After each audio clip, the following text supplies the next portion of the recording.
বলেন নামাজকে বলো না কাজ আছে, কাজকে বলো আমার নামাজ আছে। নামাজ বিহীন পরো পারে কি জবাব দিবে তুমি খোদার দ্বারে। কথা বলেন ঠিক কিনা? আরেকটু বড় করে বলেন। ফজর কাটে ঘুমের ঘরে, জোহর কাজে কাজে, আসর কাটে খেলাধুলায়, মাগরিব মাঝে মাঝে, ঠিক কিনা বলেন? এশা হলে মিলিয়ে পড়ো এই মিছে দুনিয়ার মাঝে, ঠিক কিনা বলেন?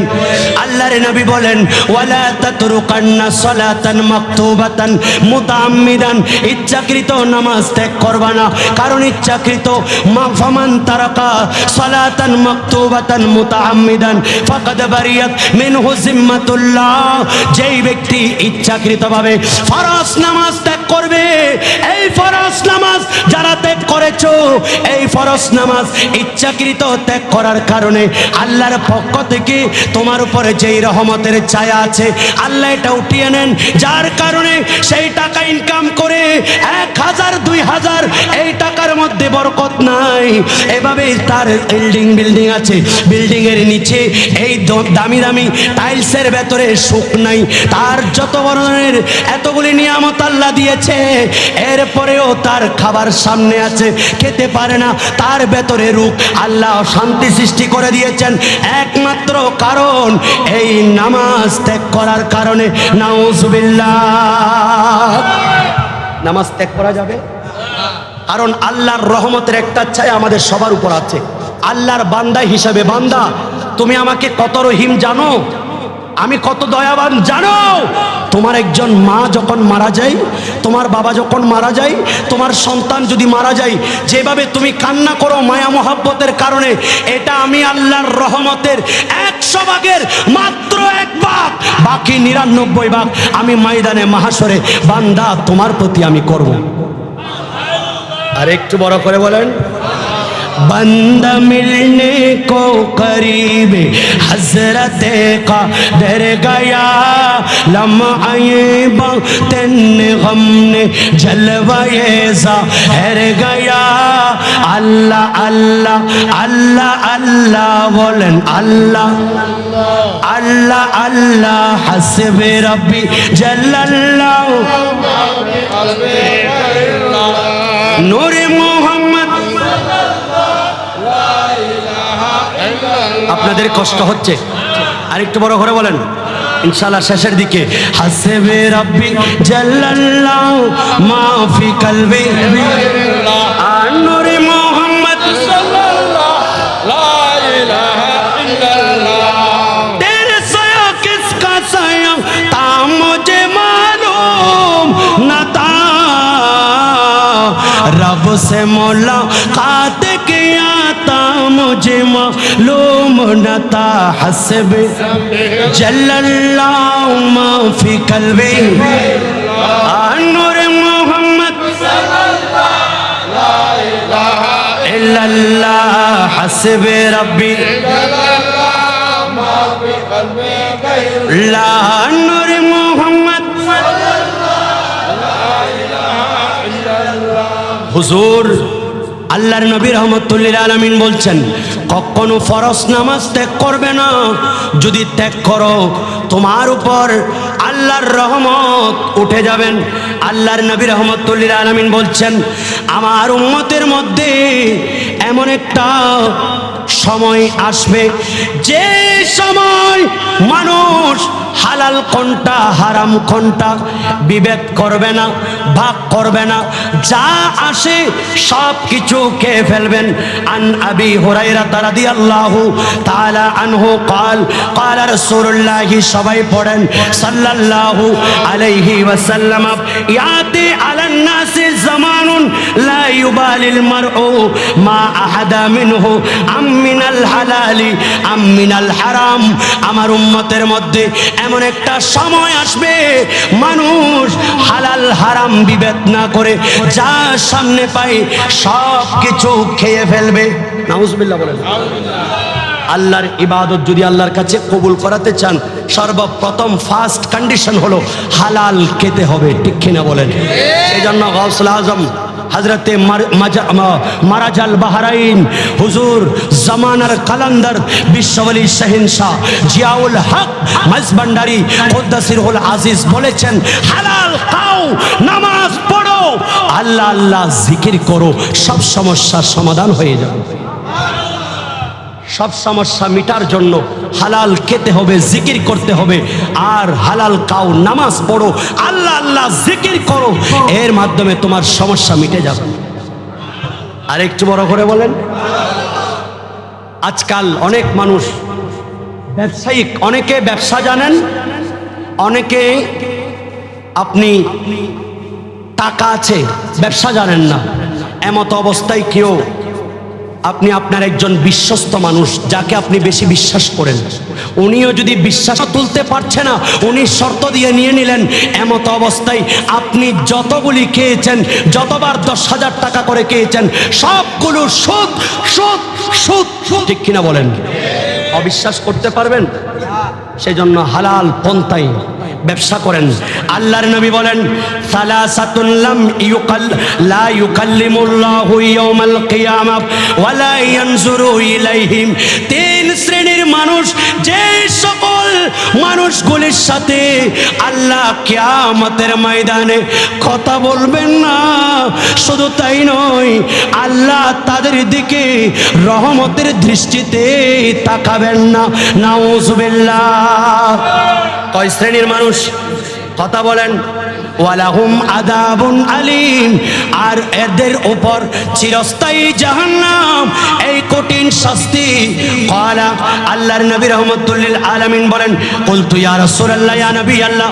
সাহাবায়ে কেরাম জিজ্ঞেস করলেন, মানহুম, এরা কারা? খাসিরু ওয়া খাবু, এই সকল ক্ষতিগ্রস্ত মানুষ যাদের দিকে বিশ্ব ব্রহ্মাণ্ডের মালিক, যিনি আদালতের মধ্যে নিজে হাকিম হবেন, যিনি বিচার করবেন, যার হাতে বিচারের কাঠগড়া, যে সবাই কাহারিয়তে থাকবে, সবাই আজকে ভয় পাবে, সবাই এমন ভাবে ভয় করবে, আমরা আদম সাফিউল্লাহর কাছে যাব, উনি বলবেন ইযহাবু ইলা গায়রি, ইযহাবু ইলা গায়রি, আরেকজনের কাছে যাও, আজকে আল্লাহ কাহারিয়তে আছে, আমার কাছে কোনো পারমিশন নাই।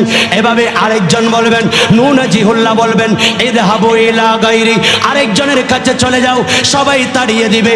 আর ইমামুল আম্বিয়া, যার জন্য বসে আছেন, যার জন্য পরিবার ছেড়ে আজকে বাজারে এসে এই চেয়ারের মধ্যে বসে বসে অপলক দৃষ্টিতে কোরআন সুন্নাহর দিকে তাকিয়ে আছেন, নবী কত সুন্দর করে বলেছেন, আল্লাহর কোরআন শুনছেন, আলেমদের চেহারা দেখছেন, এই নবী আমাদেরকে বলবেন, আনা লাহা, আমি নবী তোমাদের জন্য। আর একটু বড় করে বলেন, खुदाए कहर है गज़ब पर कुलगे बदकारियों के दफ्तर, बचा लो आकर शफीए महशर, तुम्हारा बंदा अज़ाबों में उठा दो पर्दा, दिखा दो चेहरा, सलातुनिया।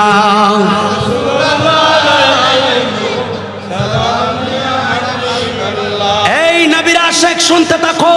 ইমাম আলা হযরত বলছেন, আমি ঈদে মিলাদুন নবী, আজকে যারা বিরোধিতা করছে তারা বিরোধিতা করতে থাক, আমি আহমদ রাজা আমার জীবনের শেষ নিঃশ্বাস পর্যন্ত আমি নবীর ঈদে মিলাদুন নবী করতেই থাকবো। আর একটু বড়, আল্লাহু আকবার।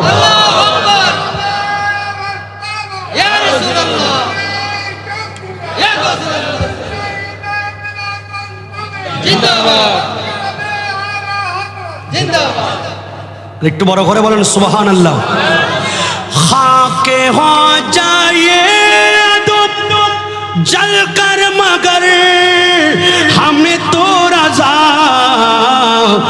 दम में जब तक दम है जिक्र उनका सुनाते जाएंगे खाके हो जाए दुख जल कर मगर हमें तो रज़ा दम में जब तक दम है जिक्र उनका सुनाते जाएंगे শুধু তাই নয় तबा तुम्हारे लिए ज़मीन ज़मा तुम्हारे लिए मकीनो मकान तुम्हारे लिए चुनीनो चुना तुम्हारे लिए बने दो जहां तुम्हारे लिए सला दुनिया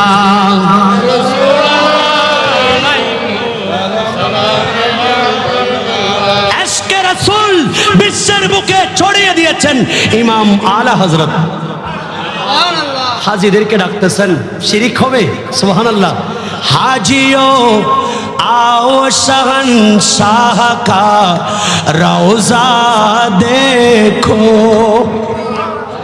काबा तो देख चुके काबे का काबा देखो सुभान अल्लाह ओ हाजी साहेब काबा तो देखेছো এইবার আসো একটু কাবার কাবাকে দেখে নাও আর একটু বড় করে বলেন रुकने शामी से मिटे वहशते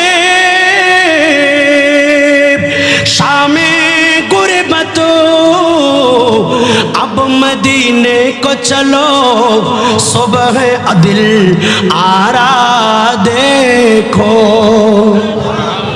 এত দূর থেকে এসেছো বাংলার জমিন থেকে পেরেশান একেবারে দুর্বল হয়ে গেছো আল্লাহর ঘর দেখে তোমার ভেতরে স্বস্তি এসেছে আসো নবী মুস্তাফার এই ভিড় দেখে তোমার অন্তরকে শান্তি করো সুবহানাল্লাহ হাজীদেরকে ডাকছে শিরিক হবে কথা বলেন আবে জমে জমে তো পিয়ে خوبे बुझाए प्यासे आओ जो दोष है कौसर कभी दरिया देखो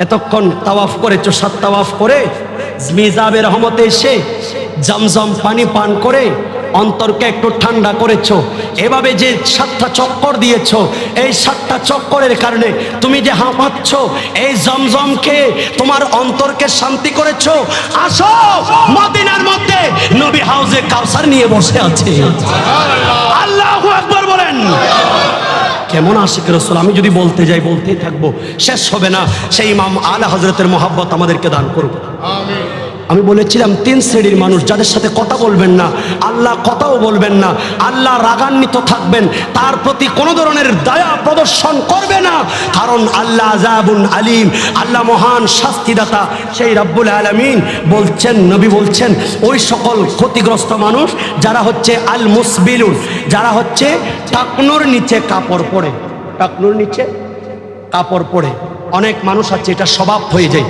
এই টাকনুর নিচে কাপড় পরা রাসূল পাক সাল্লাল্লাহু আলাইহি সাল্লাম এটা নিষেধ করেছেন এবং যে অংশটা এটা জাহান্নামের মধ্যে জ্বলবে এমনকি অনেক মানুষ আমরা দেখি নামাজের মধ্যে ওই যাতে টাকনুর নিচে না পড়ে সেজন্য একটু বটে দেয় এটা আরো মারাত্মক গুনাহ এটা আরো মারাত্মক ভুল কারণ আপনি এভাবে করে এভাবে ঠিক খুলে দিয়েছেন যতটুকু যাই আপনি চেষ্টা করবেন দর্জিকে বলে আপনি এদিকে ছোট করবেন বা এদিকে বটবেন ওইদিকে বটা যাবে এটা হচ্ছে খেলাফে আওতাত এটা হচ্ছে তাহজিব তামাদ্দুনের খেলাফ কারণ আমি যদি কোনো একজন সম্মানী মানুষের কাছে যাই আপনি একেবারে হাত পা গুটিয়ে এতটুকু করে পাকে গুটিয়ে আপনি যদি একজন সম্মানী মানুষের কাছে যান উনি আপনাকে অ্যাকসেপ্ট করবে আপনাকে গাইয়া বলে, আপনাকে হেয় প্রতিপন্ন করবে, আপনার সাথে ভালোভাবে কথা বলবেন না, হৃদ্যতা ভালোবাসা দেখাবেন না। আর যিনি মালিক ও মুখতার, যিনি আমাকে আপনাকে এই সুন্দর পোশাক পরিষ্কার পরার জন্য আমাদেরকে সুযোগ দিয়েছেন, সেই রব্বুল আলামিনের কাছে যাচ্ছি আমরা একটা ফাটা চিরা হাফ গেঞ্জি পরে, ঠিক কিনা বলেন? নাউজুবিল্লাহ।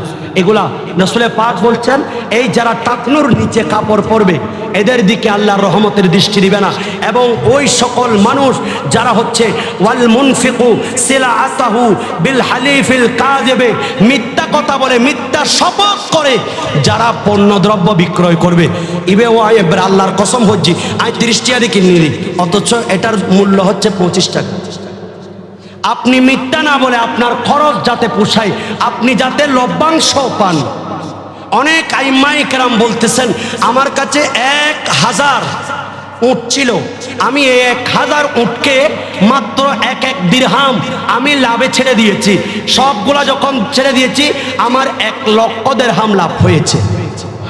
এবং তাদেরকে যদি আমি একদিন রাখতাম আমার এত টাকার খাবার আসতো, এগুলা থেকে আমি বেঁচে গিয়েছি। সেই জন্য কখনো এই ব্যবসার মধ্যে অসৎ উপায় অবলম্বন করবেন না।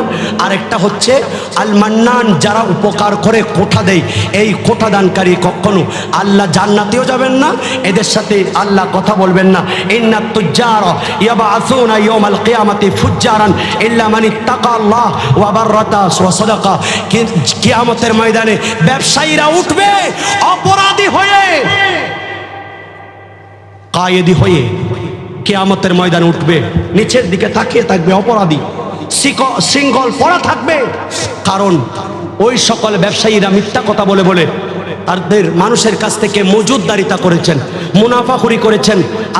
আজকে একজন গরিব মানুষ ওই সকল মুনাফাখুরদের কারণে ভালোভাবে খাবার দ্রব্য কিনতে পারছেন না। সেজন্য আমার ব্যবসায়ী ভাইদের আমি অনুরোধ জানাবো, এটা যেহেতু হক বাজার, এখানে ব্যবসাও হবে হক। কথা বলেন ঠিক কিনা?